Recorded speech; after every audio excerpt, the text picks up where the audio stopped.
જય શ્રી કૃષ્ણ મિત્રો, નિત્ય સત્સંગમાં આપ સૌનું સ્વાગત છે। આજે આપણે જાણીશું હોળાષ્ટક એટલે શું, હોળાષ્ટક દરમિયાન શું કરવું જોઈએ તથા શું ન કરવું જોઈએ તેની માહિતી। જો આ વિડીયો તમને પસંદ પડે તો લાઈક અને શેર કરી ચેનલને સબસ્ક્રાઇબ જરૂરથી કરજો। હોળીનો તહેવાર ફાગણ મહિનાની પૂર્ણિમાને દિવસે ઉજવવામાં આવે છે।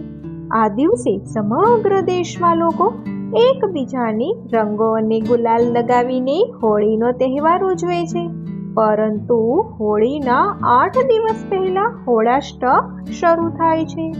આ સમયગાળા દરમિયાન કોઈ પણ પ્રકારના શુભ કાર્યો કરવા પર પ્રતિબંધ હોય છે।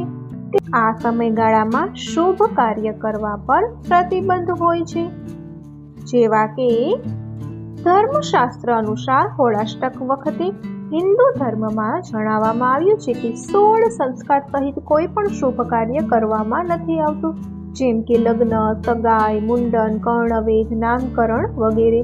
તેના ઉપરાંત પણ અમુક કાર્ય છે જે હોળાષ્ટકમાં નથી કરવામાં આવતા।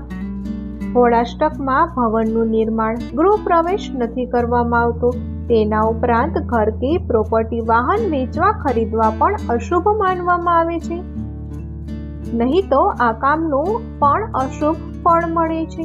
હોળાષ્ટકમાં યજ્ઞ કે હવન જેવા ધાર્મિક અનુષ્ઠાન પણ ન કરવા જોઈએ, નહીં તો આ અનુષ્ઠાનોનું સંપૂર્ણ ફળ નથી મળતું।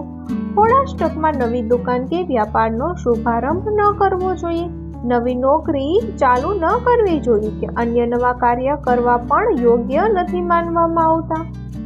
હોળાષ્ટકમાં સોના ચાંદીના આભૂષણ, ઘરનો સજાવટનો સામાન, કિંમતી સામાન ખરીદવાથી બચવું જોઈએ। હોળાષ્ટક દરમિયાન મહામૃત્યુંજય મંત્રનો જાપ કરવો જોઈએ, તેનાથી બીમારી અને કષ્ટો દૂર થાય છે।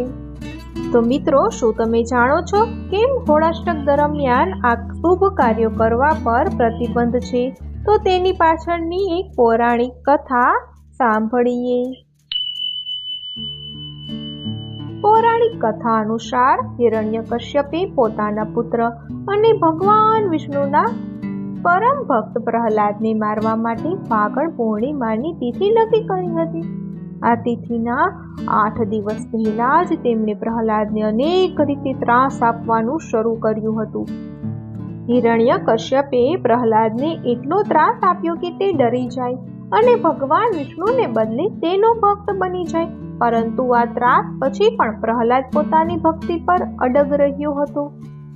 હિરણ્યકશ્યપે હોલિકાને મદદ માટે બોલાવી।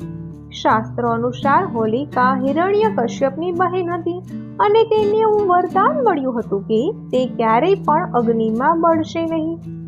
આવી સ્થિતિમાં હિરણ્યકશ્યપે હોલિકાની મદદ માંગી હતી।